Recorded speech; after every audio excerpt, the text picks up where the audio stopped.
मी तुम्हाला एक काल्पनिक पण वास्तविक घटनांवर आधारित मराठी गुन्हेगारी कथा सांगतो.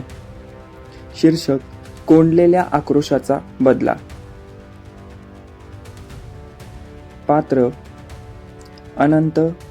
शांत मध्यमवर्गीय माणूस, पत्नीच्या छळामुळे त्रस्त. सीमा: अनंतची पत्नी, हुंडा आणि पैशासाठी सतत मागणी करणारी. इन्स्पेक्टर देशमुख, एक कर्तव्यदक्ष पोलीस अधिकारी. कथा: अनंत आणि सीमाचं लग्न झालं तेव्हा सुरुवातीचे काही दिवस ठीक गेले, पण लवकरच सीमा आणि तिच्या घरच्यांनी अनंतकडे हुंड्याची मागणी सुरू केली. अनंत एका छोट्याशा कंपनीत कामाला होता, त्यामुळे त्याची आर्थिक परिस्थिती बेताचीच होती. तरीही तो आपल्या परीने सीमाला आनंदी ठेवण्याचा प्रयत्न करत होता. पण सीमाची मागणी वाढतच गेली. ती सतत अनंतला टोमणे मारत असे, अपमानित करत असे.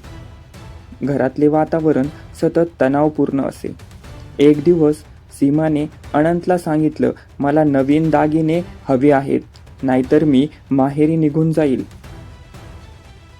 अनंतने तिला समजावण्याचा खूप प्रयत्न केला, पण तो ऐकायला तयार नव्हती.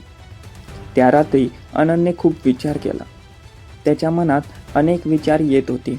त्याला वाटत होतं की आता सहन करण्याची सीमा संपली आहे. दुसऱ्या दिवशी सकाळी अनंतने सीमाला चहा दिला. चहामध्ये त्याने झोपेच्या गोळ्या मिसळल्या होत्या. सीमा बेशुद्ध झाल्यावर त्याने घरातून पैसे आणि दागिने घेतले आणि तो निघून गेला. काही तासानंतर सीमाला जाग आली.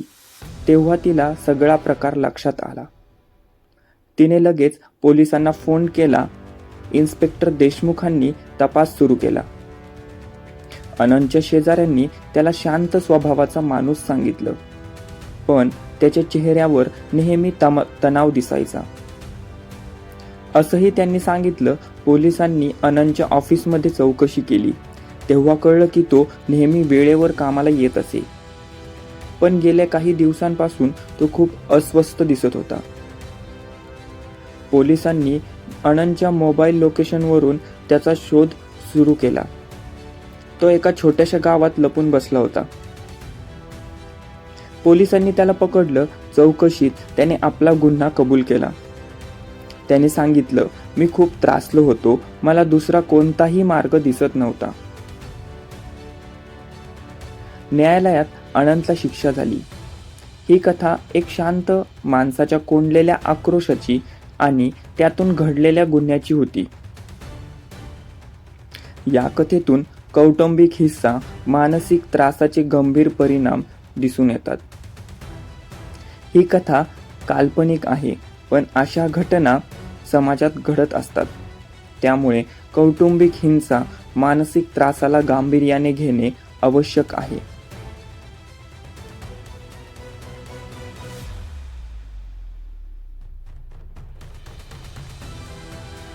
धन्यवाद.